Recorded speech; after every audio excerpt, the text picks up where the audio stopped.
Good evening all and welcome. Tonight we're going to be heading into the realm of the paranormal for a bunch of spooky stories. Also, tonight's artist in the spotlight is at Socially Transmitted Disorder. I really enjoy the art style and the creepy imagery of a spectral figure leaning over a crib, especially as a soon-to-be father of two. But for now it's time to get comfortable and let the darkness take control. When I was a little kid, we lived on the outskirts of Jackson, Ohio, out in the middle of the woods. My older brothers would sometimes have to take me out with them when they explored so that my mum could get some free time. We were going pretty far back one day, following along a dry creek bed, when we came across a deep hole in the middle of the creek, like a sinkhole. My brothers were joking around about having me go in it, when we heard a big tree fall about 1,000 feet off, and then shortly after that, another. We freaked out and ran, assuming Bigfoot was chasing after us or an axe murderer. Now, the memory being in that woods that sticks with me the most isn't necessarily the creepiest, but kind of the most, what was that, moment of my life. My friends and I were playing in the woods like usual, climbing a steep hillside that led up to a path we often used. At the bottom of the hillside was a rocky creek bed. The climb was anywhere between 70 to 90 degrees with roots and clay at the height of 150 feet or so. We were climbing, as we usually do. I'm nearly at the top when I lose my balance and start to fall back, at which point I feel a firm hand on my back that helps me regain my balance. Once I make it to the top, I thank whoever it was that helped me stay steady. But my two friends both looked at me as if I were crazy and said neither of them had done anything. That was by far one of the strangest experiences of my life, and I remember it clearly, some 20 plus years later. There was a guy who I used to work with called Dan. Dan was a chill guy who everyone got on with, but was a little weird at times. He used to believe in a lot of things: aliens, ghosts, government experiments, the lot. He wasn't religious, but that's besides the point. While messing around at work, he explained stupid things to us about how he's seen spaceships and how all this paranormal stuff happens when he's at home. Some of it is quite ridiculous, but I listen anyway. A few weeks later, he invites me for a round of beers. I was driving, so I couldn't really drink, but I still went over. We get on the subject of ghosts, and he starts explaining things to me, like how he was once eating an apple, and it just exploded as he went to take a bite. I laughed it off, and thought it could have just been some sort of pressure with the way he was holding it, causing it to explode. But he was deadly serious, and pulled out a few pictures of this apple, and started showing me the damage it had done to him. There was a picture of him with a cut on his cheek caused by the apple. However, I was still unconvinced this meant there was a ghost in his house. He wasn't messing around, and told me to hold on, and that he'd show me something. And he pulls out of this shoebox full of pictures from around the house, and just says, "Flick through those, you'll see." With a deep sigh, I say, "Okay." I go through these pictures of a recent Christmas, the usual photos, kids opening presents, the family having Christmas dinner, having a few drinks at night, a group shot. That's when I stop. This was the photo that left me in awe.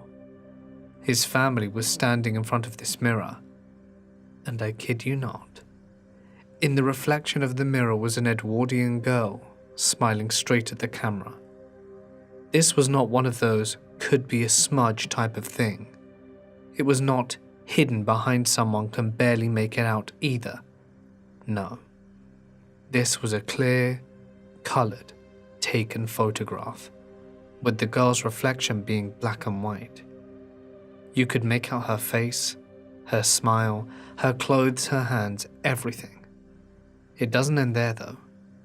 Dan says to me, "Told you I wasn't kidding you." I go to the next photo. Same sort of thing. Family members have moved around and so had the girl. She's doing a different pose. She's smiling now and showing her teeth. I couldn't believe what I was seeing. There was this black and white girl, standing right in the mirror smiling at me, like she'd been there the whole time. I felt like someone had just thrown a bucket of ice-cold water over me, like I was being watched, like I wasn't welcome anymore and felt like I needed to leave. I put the photos back in the box and left shortly after. I still don't believe in ghosts or aliens or anything like that, but I know what I saw, and I know that it scared the hell out of me. Some years back, I was at university with a friend I'd known from school. We weren't best friends, but good mates. We'd known about each other and got on well enough. I knew that he was a spiritualist, and he'd sometimes talk about his spiritual guide and whatnot.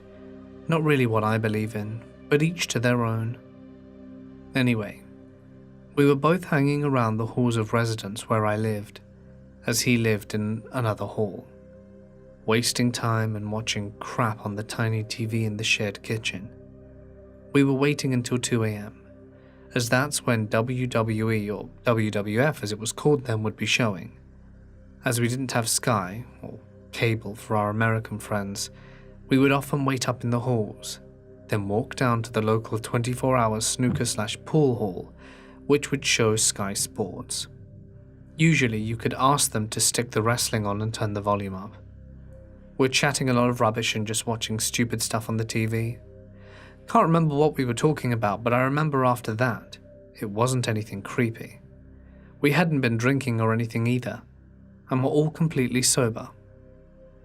We're chatting away, when we realize we need to get down to the pool hall if we want to catch the wrestling. So we stick on our coats and continue our conversation as we're walking outside. Now it's the weirdest thing. The moment I walk through the door, I feel cold. Bear in mind it's 2 a.m. This is England. Sometime in the spring, so it wasn't going to be warm out, but I mean, it's like I had chills running up and down my spine. Cliché? Perhaps. But the best way I can describe it is the slow feeling of creeping dread you get when you're watching some scary movie and the ominous music starts to play. I tried to shrug it off, but it's like the dread was increasing with each step down the street.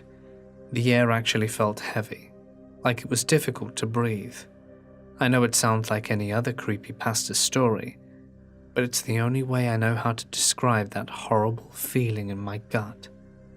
A minute out the door, I suddenly realized we were both silent. We were chatting and laughing as we left the halls, but our conversation seemed to have just faded out of existence. I remember looking down the street, thinking that perhaps this was me being nervous about any dodgy characters nearby, but the road was clear. It was a clear night, nothing out of the ordinary at all, but to me, there was this massive alarm going off in my head. I was terrified of something, and I didn't know what. Picking up on the silence finally, I simply said, air feels a little thick tonight. My throat was dry at this point. He looked at me with a pale face and said, "Oh God, you can feel it too." We managed to hold a halting conversation about what it could be, but it was difficult as we both felt sick to our stomachs. Finally, as we crossed the road, I remember my friend turning even more white and saying, "It's death. Death is here." I don't really remember much after we crossed the road. Weirdly, the strange feeling suddenly subsided and we both laughed it off, even though we'd both felt it. We made it to the pool hall, and I didn't think much of it for a few days. It wasn't until later in the week that I was walking from uni without my friend, that I passed a building close to the halls on the road we'd crossed over where my friend had felt death. There were 3 police cars and an ambulance there. I remember watching in horror as a pair of coroners were removing a body wrapped up in black. We looked it up in the local paper the next day. Apparently, 3 homeless people had died together in the building after seeking shelter, and they'd been dead for a few days before being discovered and removed. Never did find out what they died of, and we didn't go see much wrestling after that. When I was in college, it was the height of all the ghost hunting shows. I was always really interested in the possibility of it all since I was a kid. I didn't know if I believed in it or not. I just liked the idea of investigating it all. So I began doing research. I read books, watched documentaries, and studied different techniques. The more and more I learned, the more I realized that going into a situation looking for ghosts or spirits will completely ruin an investigation. What tends to happen with this mentality is that your brain starts finding things that aren't there. So I started to train myself to go into situations as a skeptic, and instead of looking for the paranormal, it was better to look for normal explanations for the abnormal.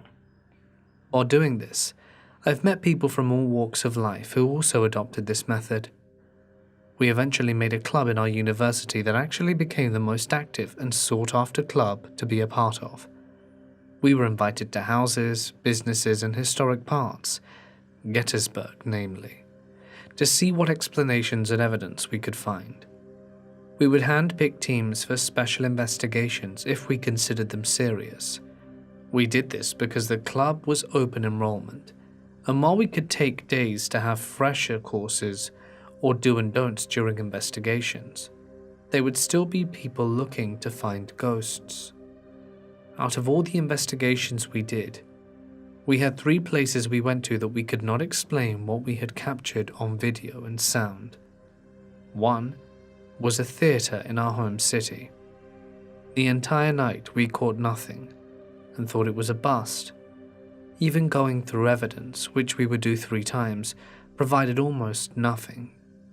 Until a co-investigator's mother walked through the room where we were watching a tape of the entire theatre and said, "Who the hell's up there?" We made her show us. In the balcony seats, which were locked that night, and we were not allowed up there because of the antiques in it, there was a lamp lit behind a window curtain. You could see a figure move in front of the light of the lamp to almost block it completely.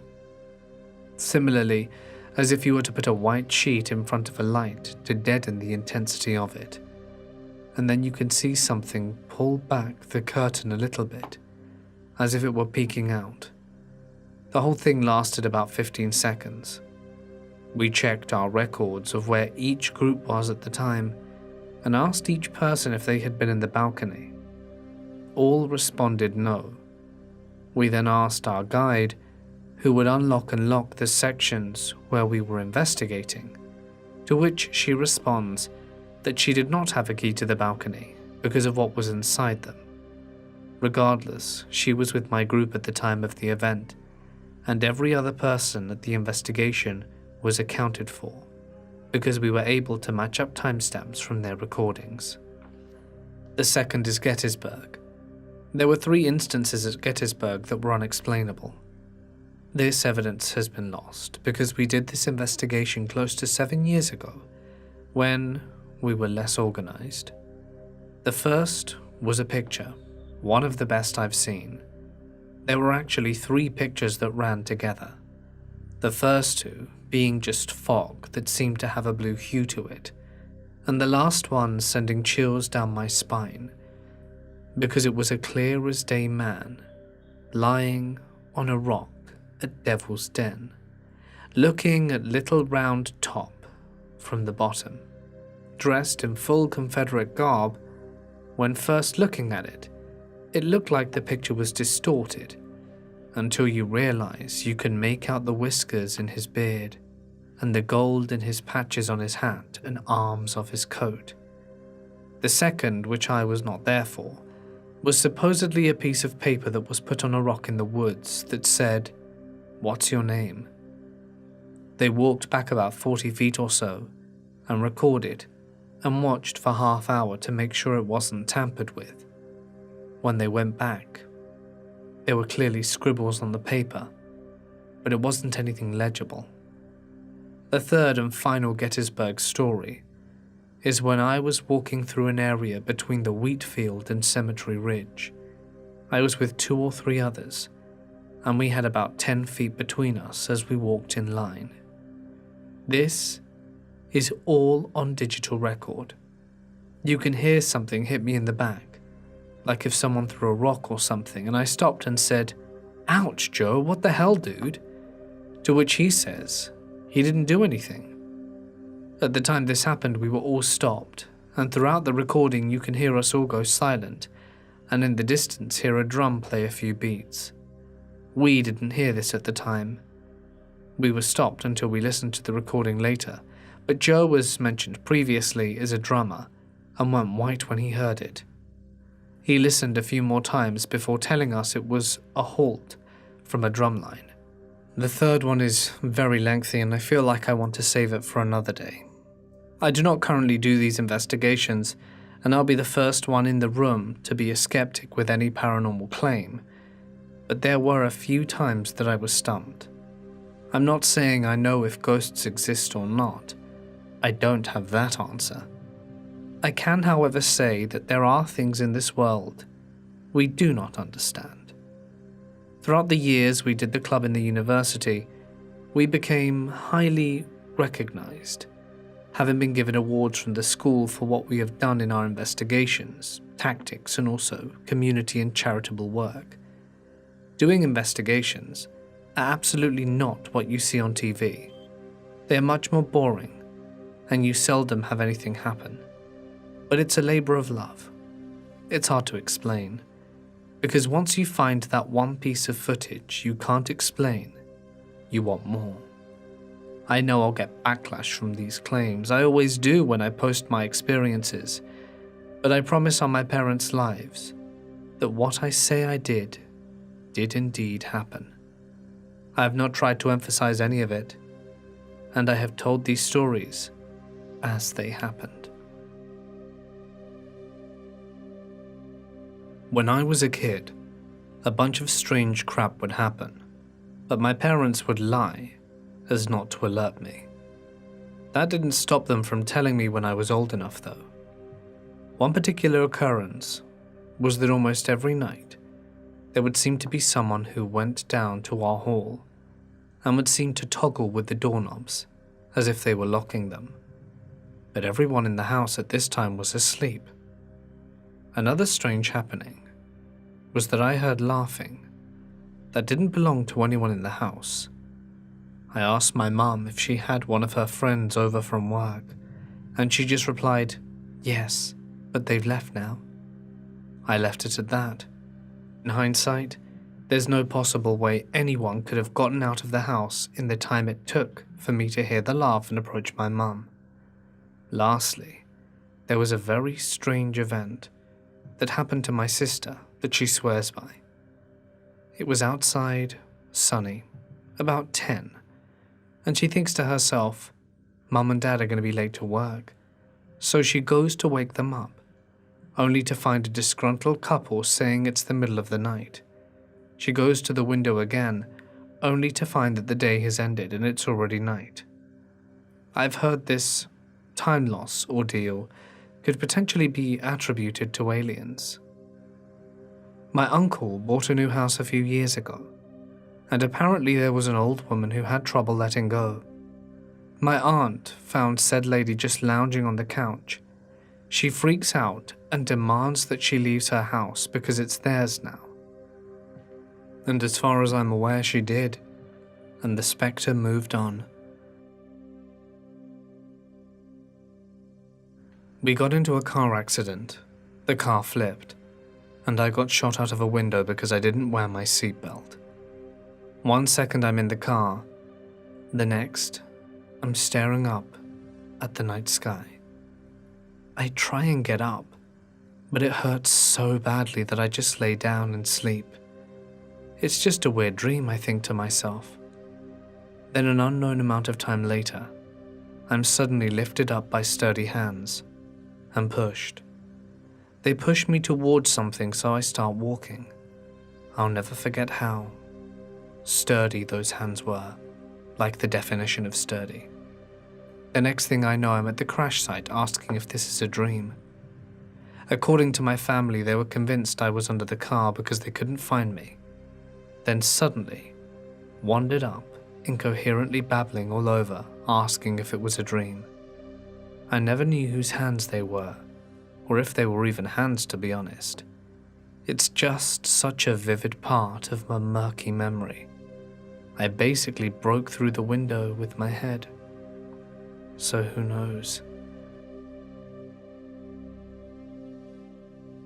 I have an identical twin sister and have experienced some strange stuff. Once, when she was flying from New Zealand to California, about an hour into the flight, she experienced the worst turbulence of her life. Food was flying everywhere. Passengers were scared, and the pilot even came on to say that he'd never encountered anything like it in his 20 years of flying. Now, as you can imagine, my sister was pretty freaked out and scared, especially since she had a long way to go before the flight was over. But fortunately, it only lasted about 10 minutes. I was on the East Coast at the time and woke up in the middle of the night out of a dead sleep feeling terribly frightened. I was so anxious that I just sat in my bed and just knew that something was wrong with my sister. I remember looking at the clock and wondering what would wake me. It was about 3 a.m. I felt hopeless and, interestingly enough, kind of nauseous. After 10 minutes, the feeling faded. I felt that my sis was fine and resumed sleep. Hours later, once her flight had landed, she called me to let me know that she was back in the States. I asked her how the flight was and asked if she had any turbulence. And she was like, yes, it was terrible. Food was flying, the attendants had to buckle up, everyone was just waiting to fall out the sky. I asked her what time it happened, and after doing the math with time zones, it was when I woke up to that feeling of being scared and sick. She told me that the plane was hitting bad turbulence. They tried going down in altitude, which made her stomach queasy. Lots of stuff like that happened with us, but that was the first time something woke me up in the middle of the night. Twin connections are strange. I served in the Oregon Eugene mission in the US from October 2015 to October 2017. My first area was on the coast in Bandon, a town where some Native Americans massacred some settlers, not to mention the town burning down. My mission companion, Jake, and I lived in a home that the church rented for us that was right next to the docks. In our study room, we had a sliding glass door that led to the backyard. On that same outside wall was the window that led to the garage. In the garage below that window was our washer and dryer. If you were in either the study with the sliding door or in the garage alone at night, you would hear someone knock 2 or 3 times quite fast. But when you would go to check, no one would be there. Many times one of us would be reading my scriptures and planning some lesson details, while the other was in the bathroom or kitchen. The tapping would happen, and the person who wasn't in the room would come in and ask if it was what we dubbed the glass tapper. When I got my new companion, Mike, about 6 weeks into my mission, I started hearing some weird things in the Bandon house, other than the glass tapper. We would come home to hear someone running around our apartment and oftentimes see our fridge shake for no reason, as if one peg were too short. One day, I had it and looked at the fridge and yelled, "Stop it!" which actually seemed to work. My original companion Jake in this same house in Bandon and I were laying down in my bed at night. My missionary companion was in his bed on the opposite wall of the room. My back was to him, and we were just talking about what we did before our mission, girls and whatnot. My companion got up to use the bathroom, and once he shut the door I heard someone crawl into his bed, as if they pulled the cover over themselves. I knew it wasn't him because I could hear him peeing. I didn't turn over to look and see, because I was shocked. And yes, I told him after he crawled into bed again, because I didn't know how to bring it up.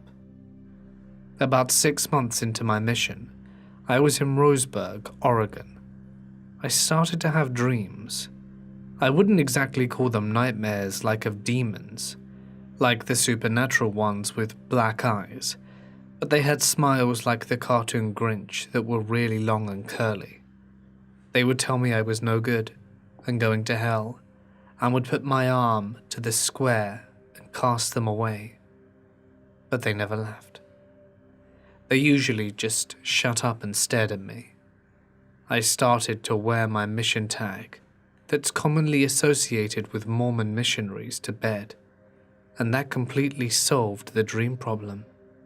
But sometimes I would just be laying there and feel the end of my bed shake, not violently, but enough to wake me up and just to let me know they were still there. It still happens sometimes. No nightmares, but the shaking still happens. I don't know how to tell that part to my wife. In Roseburg, Oregon, my companions and I were teaching a family once. They eventually told us that their baby girls who were 2 on 1 would wake up in the night and point to a particular corner of the room as they screamed. They also had an old railroad lantern that got so hot the glass shattered. They asked us to perform an exorcism on the home. We told them that we would bless the house, and they asked me to act as a voice for it. As I was praying, I felt as if there was someone standing so close to me that the face was only an inch away. You know the feeling, when someone is getting close to your face when your eyes are closed. How can you sense it? It was like that, but hot, like an oven. These are my experiences, and I don't know how to explain them away.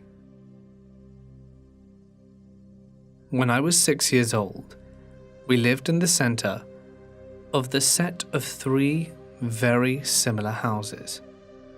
I remember ours was purple, the one to the left was blue, and the one to the right was yellow. I recently had bought one of those big inflatable bouncy balls from Walmart and had no one to play with me, so I played with it in the backyard by myself. After school one day, I accidentally hit the purple ball to the yellow house side of the fence. I was going to ask my mom what to do, but a kid on the other side hit it back over to me. Thinking we could play, I hit it back over and he returned it. It became a daily thing and I would just hit the ball back and forth with him until I got bored after school. The kid wouldn't respond to any questions I had, so I assumed he was just shy. At one point I hit it over and he didn't return it, so I asked my mum if I could climb the fence and go get it. She was never outside with me, so she always thought I was playing alone, I guess. We only got the house because my mum was friends with the landlord, and the houses were recently built. She told me that no one had ever lived there and that they were trying to sell it. We moved not long after, but I still have no idea who was returning that ball to me. I'm 30 years old now, but want to share with you a true story that my dad told me when I was around 10, and has stuck with me till this day. I am originally from Romania. I want you to know where I'm from because a lot of you probably haven't have heard of it, or if you do, know it from Dracula. One thing you need to know in order to understand the impact that the story had on me was that we are a country where the majority have a strong belief in God and evil, angels and demons. My dad is, well, something similar to a Catholic. He sings in church. He's not a priest. Back home we have a priest and a singer. That's called a Daskal, and they do every church together, like the Sunday prayeries, the baptisms, the wedding and stuff. Anyway, one summer night they went to do the ceremony for someone who'd passed away. They were all there singing, when all of a sudden it started to get really cold inside the room. They could even see their breath forming in front of them, despite the fact it was the middle of summer. My father and the priest looked at each other, and they didn't know what to do. They didn't want to say anything to the family, because they didn't want to scare them, so they continued. A few minutes later, my dad started to lose his voice. He was opening his mouth, trying to sing, but the words didn't come out, and all of a sudden, they heard a big bang just over their heads in the attic, and the ceiling started to get red, and a fluid began dripping. That was something they couldn't ignore. They went to see what happened, and when they hit the attic, they saw a big glass barrel that was full with red wine had exploded out the blue. They went downstairs, finished the ceremony, and then went home. On his way home, my dad had to walk by the cemetery. He had done that for many years. It was a normal thing for him to do, not remotely frightening. But after what had happened that night, he felt something was wrong. It was about 11, and just him on the road after he passed the cemetery. And then suddenly he couldn't shake the feeling like something was following him. He was kind of shocked after what happened, and too scared to turn around. The feeling engulfed him. It was as if it were getting closer, feeling its breath on his neck, and his hair stood on end. All of his senses told him not to turn around, which he did, and he just went home in a straight line. When he got home, my mum was waiting for him on the porch. He entered the front garden, locked the gate behind him, and when he reached my mother, she asked him, "Who's the man behind you?" She said that there was a tall man behind him. The next morning, when they wake up, they found the front gates open. My dad always said to me that the devil always tries to scare you and get the ones with a strong belief in God. If they don't try and scare you, it's because they don't need to, because you've already turned away from him, according to my dad. I had an apartment in grad school that was set up in a way that you walk into the living room from the main door, and there's a door to the dining room and kitchen, and then a hallway to the bedroom and bathroom in the back. Only the person sitting in the chair by that door from the living room to the kitchen could see into the rest of the apartment. So one afternoon I had a friend from work over, and she brought her friend Hannah with her. My friend and I were on the couch and Hannah was in the chair that could see into the rest of the apartment. We had a good visit with nothing remarkable to note. A few days later, I saw my friend at work. She had a weird look on her face, and she walked up and said, "Hannah said the weirdest thing when we left your apartment the other day. She said Sammy's roommate must be horrible."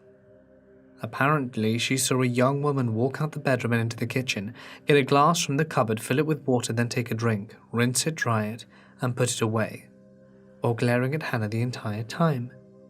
Then she walked back into the bedroom. This is weird, because I lived alone.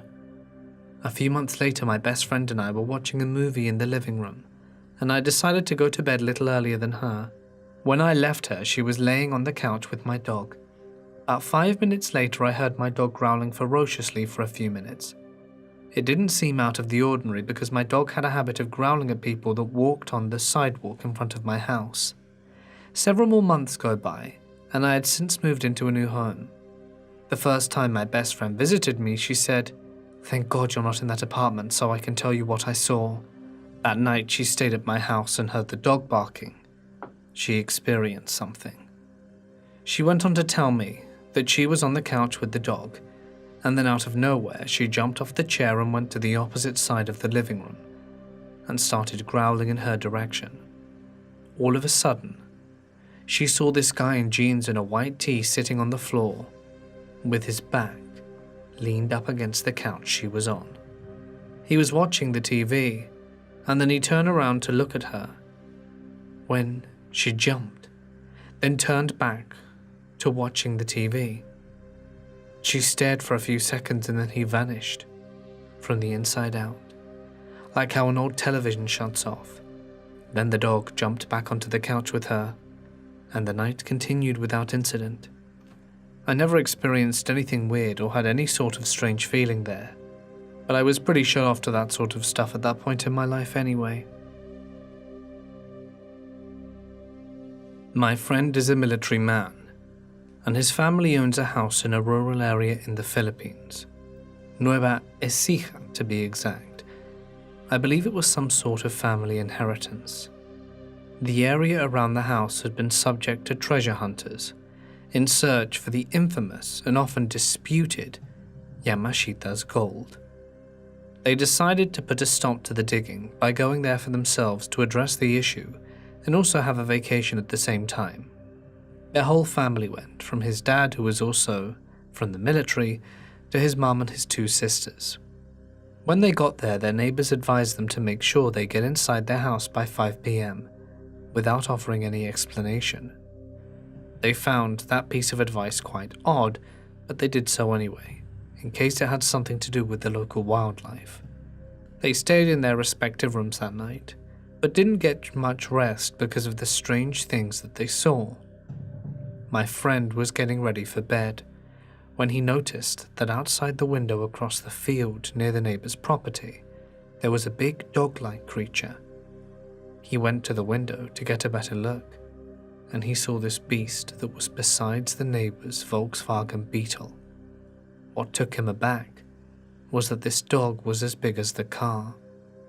Then something else caught his eye, a large head sticking out above a line of coconut trees being illuminated by the moonlight, staring right at him, possibly a Capri. He quickly closed the window and decided to stay in bed, not knowing if he was seeing things or not. That same night, his sisters had been hanging out in the dining area when they saw a curtain floating around. At first they thought it was just the wind blowing it around, so they ignored it. But shortly after realized there was no wind, with all the windows closed, and not a breeze in sight. They freaked out, ran to their rooms, and hid under their sheets for the rest of the night. His parents weren't spared from the freak show at all. In their room there was an antique closet with nothing in it. At random times during the night, it would swing open, making quite some noise, and after a while would just slam shut on its own. They were sleepy and tired from the day, so they just let it be, thinking it must have been the wind. The next morning they recounted their experiences and decided that for the next night they'll all stay in the living room together, figuring that they'll be safer that way. They wanted to stay since it was a long trip going to their rural house, and it felt like a waste if they didn't maximize the visit. That night as planned, they slept in the living room. My friend's slumber was interrupted by the sound of heavy breathing and hot air blowing in his face. My friend opened his eyes and his heart skipped a beat after seeing an enormous black mass with red eyes floating above and staring straight back at him. He immediately closed his eyes and tried to grab his gun, but it was just out of reach. He tried to nudge his dad awake, who was also beside him, but to no avail. He finally decided to whisper to him, "Pa, there's something on top of us." His father then replied in a very annoyed yet freaked out tone, "I know, just shut your eyes and go to sleep." They immediately left at the first sign of light. Their week-long vacation reduced to just 2 days. Also, it just so happened that their house was right next to a cemetery. My friend is a very straightforward guy, so coming from him I tend to believe this story. The only things he wonders about is not being able to attempt a shot at the floating black thing, but he says he didn't want to repeat that again. I just asked him to refresh his memory about the story, and his hairs were at their end. Goosebumps everywhere. Hey guys, it's Mort here, and thank you so much for listening. I hope you enjoyed tonight's tales. If of course you did, you know what to do.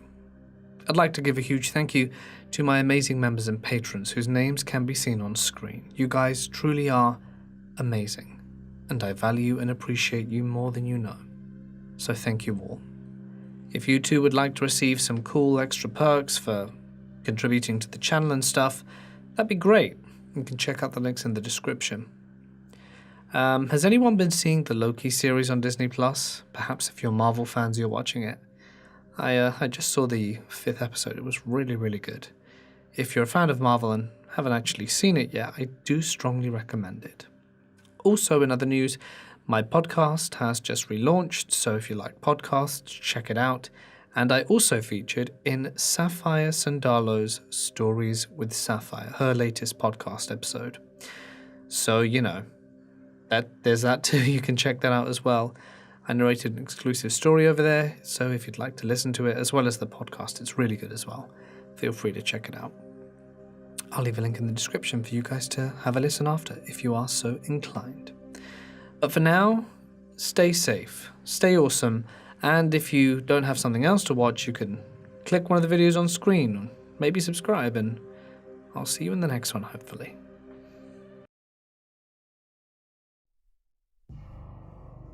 There was a time when I ate with the dogs. Yes, literally, the dogs. I lived in the streets after running away from abusive foster care. I was 14 years old with no one to call my own. There were days when I ate from the dumpster along with the stray dogs. I remember one time I spotted this big half-eaten burger. I was about to grab it when a stray dog attacked me. It tried to bite me, but I snatched the burger and ran for my life. Those years were the worst. So, it was a really cold night, and I could barely sleep on the park bench. I was trying my best to keep my body warm, but failing horribly. I only had one pair of jeans and a hoodie that was proving to be useless. I got up and started to walk to raise my body temperature. It was 2 a.m. in the morning, and the park was stranded. I preferred sleeping here than in those dingy alleys. Tough night, huh? I turned around and saw a skinny, average-height man standing behind me. I had no idea he was walking behind me until now. He seemed homeless, just like me. His clothes were in worse condition than mine. He was shaking. I looked around and said, "Let's start a fire." The man started to walk with me. We collected twigs and woods and stopped under a tree. I dug a hole with my hands and he put those branches into it. Once the flames started to rise, I felt alive again. The man crouched down near the fire and started to warm his skinny hands. "How long have you been living on the street?" "I can't remember." His answer made me sad and worried at the same time. I have to do something with my life, or else I will end up like him. Suddenly, the man looked right into my eyes and asked, "Are you feeling sorry for me?" No, I was... "Oh, you're worried you will end up like me. Well, I do earn from time to time, you know." "What do you mean from time to time?" "I sell, then I earn money and spend it until I have to sell again." I realized he is a drug dealer and trying to talk me into it, but I wasn't interested, so I kept quiet. The man then took out a small flask and offered it to me. "Here, take a few sips. It will help you." I couldn't say no because I was feeling very hungry at that point. Alcohol seemed like the only sane option to get me through the night. I took a big gulp and immediately regretted my decision. Whatever was inside that flask tasted disgusting. My throat burnt up and my head began to feel heavy. As I fainted slowly, I saw that sketchy man smirking at me real big. I don't remember anything after that. When I woke up in the morning, I found myself lying under that same tree. The homeless man was nowhere to be seen. I tried to get up when I felt excruciating pain in my stomach. Blood stains were all over my clothes. I thought I had been stabbed, but as I lifted my jacket, I made a shocking discovery. There were big stitches at the side of my stomach. It has been cut open and then stitched back quite roughly. There was a $10 bill attached with a small piece of paper that read, "Sorry, but you can still live with one kidney. I had to take this deal. Be happy knowing you are going to save someone's life." So that scoundrel took one of my kidneys after drugging me last night. I was beyond words. I had no money or insurance to avail of medical attention. Tears rolled down my eyes. This world is too cruel to survive on your own. I looked up at the sky and started to scream and sob in pain. Seeing me behave like this, a few people gathered around me, but instead of helping me, they were just watching me like an animal in the zoo. One of them brought a cop who was patrolling nearby, and the cop took me to the station. I was interrogated and sent for medical care. Being minor and a runaway from a foster home made me noticeable that day. The doctors told me whoever operated on me wasn't a medical professional. Hence, my kidney was chopped off like chicken meat. I had severe internal bleeding and danger of infection as well. Even though I was traumatized, at least I had a bed to sleep in and food to eat during my stay in the hospital. When I got discharged from there, the cops decided to take me back to the same foster house. The night they dropped me off in that abusive environment, I escaped again. Not to run away from the foster home, but rather to find that prick who ruined my life that night. My only mission was to find him and make him pay for his sins. I was pretty sure he drugged many young homeless kids and later sold their organs at cheap rates to sustain his pathetic life. I knew all the spots where homeless people lived during winter nights. After a tiresome search and hours of waiting, the opportunity finally arrived. I was peeing behind a bush one night when I heard a familiar voice. "It's hard to sleep here on cold nights like this, huh?" My heartbeat got faster. He is trapping his new target, but this time, I won't let him do that. I peeked behind the bush and saw a young boy similar to my age sitting next to that psycho skinny dude. But this time, his health seemed a bit better. He gained a couple of pounds. Probably feeding yourself from the money you got from selling my kidney. I saw the man make a few useless conversations with the boy. He then inserted his hand inside his jacket and took out that flask. He offered the boy to drink from it, but before the boy grabbed it, I jumped from the bushes with a heavy tree branch and hit the man on his head real hard.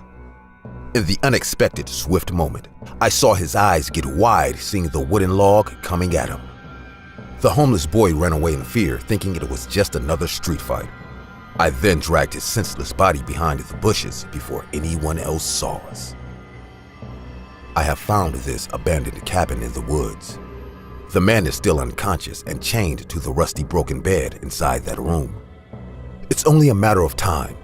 Soon he will wake up and notice one big stitch in his stomach. I am going to buy a sweater for myself with the easy money I just made selling his one kidney. And then I will buy a pair of shoes with his heart, a sleeping bag with his lungs, and save the cash by selling his eyes, liver, and brain to some medical students. It's funny how I ran into them through a drug dealer friend of mine. These students buy human organs for their research and experiments, or sometimes sell them to big hospitals or donors in need. I can't wait to see the look on this man's face once he wakes up and realizes someone else is the predator now, and he has become his victim.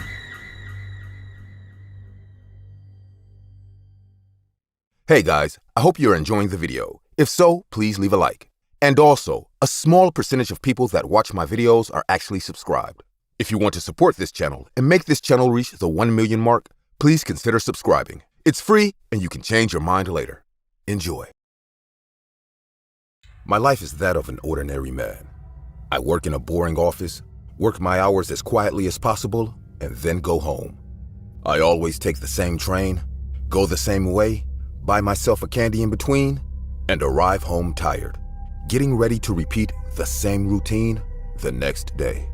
I have no great aspirations in life, only to see my children grow up and live as relaxed as possible without bothering anyone. For as long as I can remember, it has always been this way. And no matter what I have lived through, none of us has changed. Still, people question my lifestyle, telling me that I will never know what life is really like, that I am doomed to a boring and irrelevant life. They think that nothing interesting can happen to an ordinary man. I wish they were right, but unfortunately, they are wrong. It was a warm summer afternoon last year. I left my house on the regular schedule, and it looked like it was going to be another routine day. I took the train home, and by the time I left the station, it was already dark. As usual, I walked home. Even though it was 15 blocks, it went by pretty fast since I enjoyed some air after being at work all day. Everything seemed normal until 10 blocks from my house. I noticed a man walking a half a block behind me. Normally, this would not attract my attention.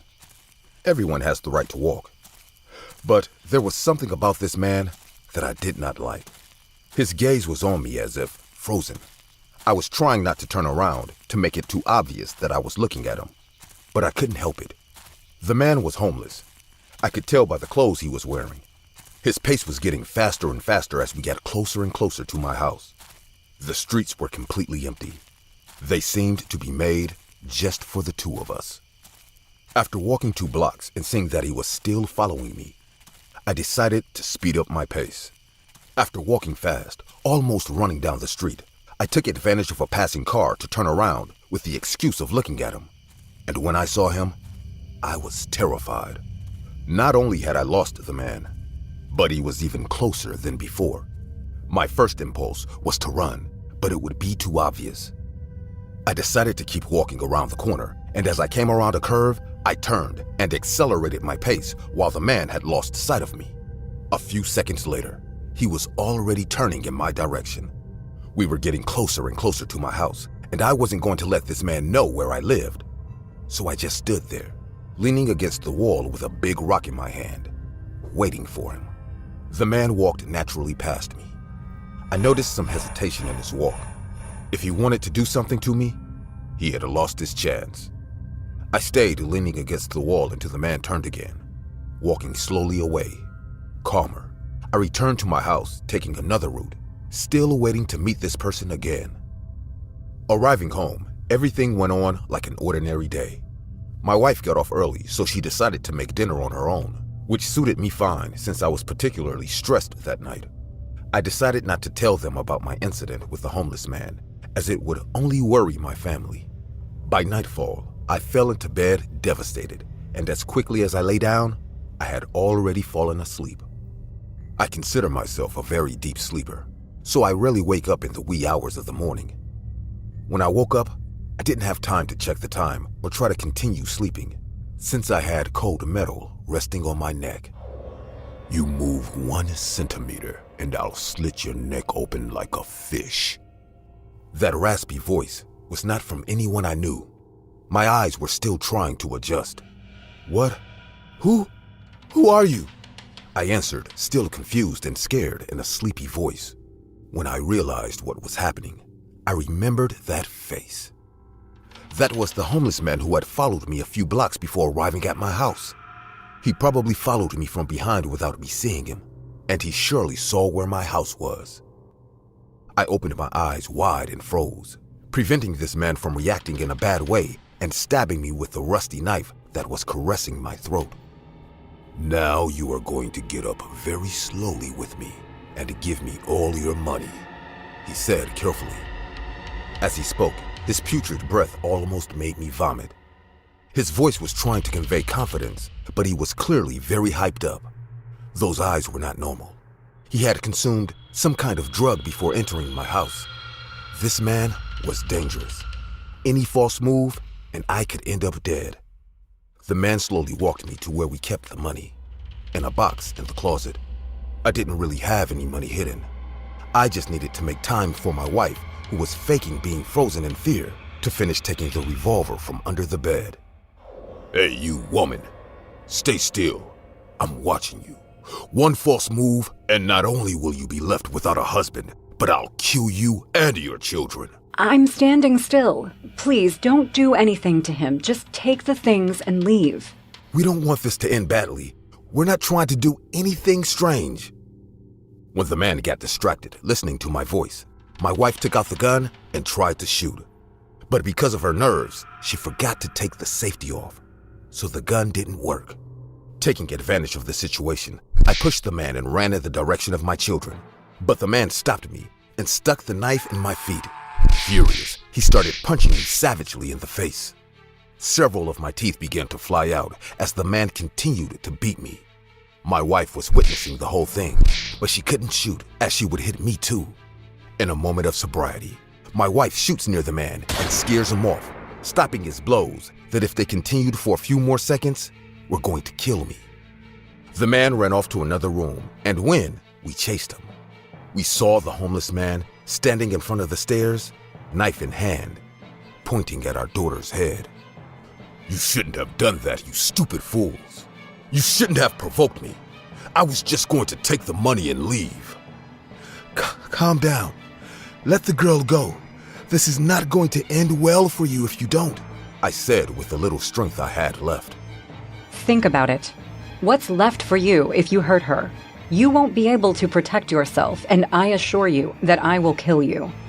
I don't care if you kill me. This little girl will go with me, and it's only because of you. While he was saying that, he caressed our little girl's head, and my wife could not stand it. She tried to shoot him in the head. The bullet missed, but in shock, the man fell down the stairs, grabbing my daughter. My wife went running with the gun, but worried about my daughter, while I crawled in pain, summoning superhuman strength just to find out if my daughter and wife were okay. When I arrived, I saw my wife crying under the stairs, my daughter crying with her arm out of place, and the dead man with a pool of blood around his head. After that day, I kept doing the same routine and going back the same way. But something had changed. From now on, I look around obsessively, and I am much more trained. It cost me to get out of the routine to add a new activity to my life. But every time I think about that night, I feel like I have to do it. Because the only thing that caused that pool of blood to be the homeless man's and not my daughter was that she was lucky. At the beginning of last winter, a series of financial problems led me to be homeless. The first days in that situation were the hardest, but even so, I managed to live for a while in those conditions until another problem arose: the cold. Winter was beginning to show as temperatures were dropping, and I barely had a sweater to keep me warm. During one of those difficult days, I met Dinah, a homeless woman like me. She helped me in every way she could, but still, the cold was slowly killing me. One afternoon, some cops saw me and said there was a homeless shelter nearby. I didn't have to think much about it. I decided I would go there because anything was better than living outside in the cold. But Dinah thought otherwise, since she told me not to go because I was better off here. We're gonna freeze to death, Dinah. It's okay if you don't want to go, but I will. Despite Dinah's warnings, the next day I headed to the shelter. To my surprise, the place looked nice from the outside, which was more than I expected. There, I was kindly received by a man named Axel, who was one of the people in charge of the shelter. What is your name, young lady? Jenna. Nice to meet you. Yeah, really nice. After that comment, the man carefully looked me up and down. At that moment, Axel's attitude seemed strange to me, but when he took me to what would be my bed, I completely forgot about it. The place was a clean and spacious room in which there were several beds, but no one else was there. You're lucky you've got a room where you'll be alone for the moment. Enjoy it. I was so pleased by the kindness that I convinced myself I had misunderstood Axel's strange attitude.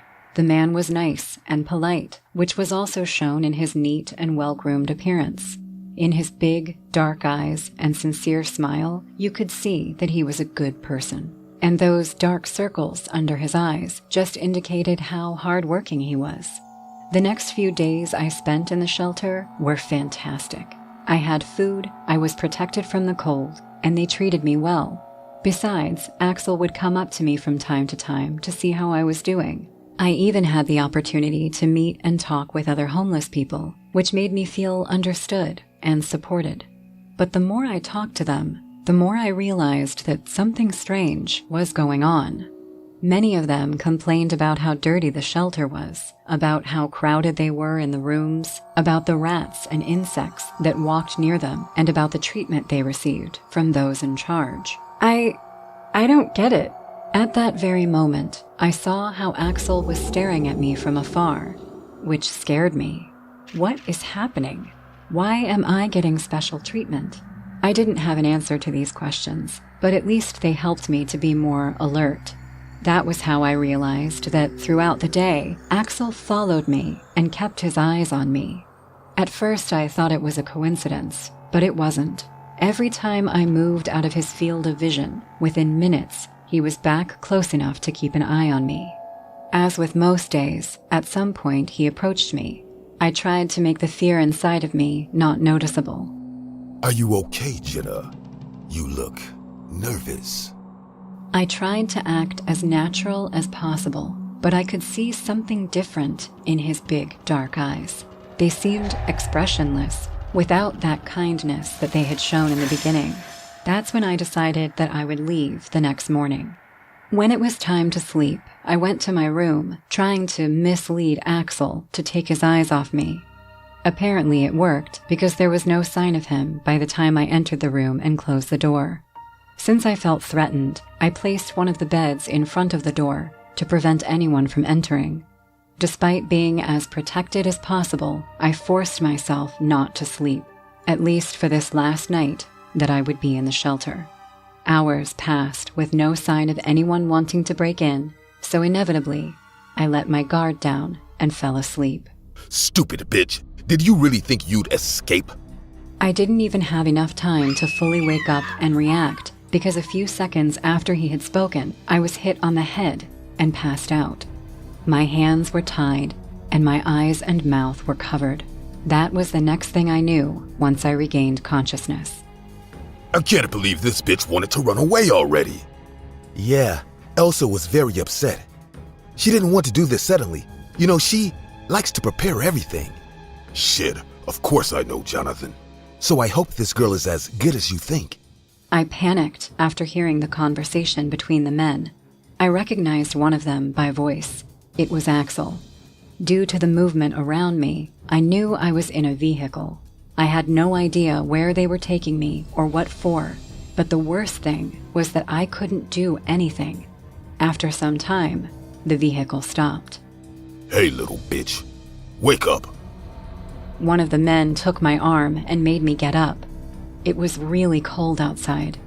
Still unable to see, I was led into some kind of building. Due to the voices, I could tell that there were several people inside. Axel? Jonathan? I hope it's worth bringing us all here at this hour.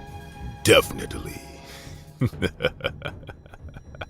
When the blindfold was removed, I could see a large group of people. Each of them looked well-dressed and groomed, but the thing they had the most in common was the way they saw me. It was like everyone wanted me in a sick way. It was clear in their eyes how much they wanted to possess me. She seems perfect.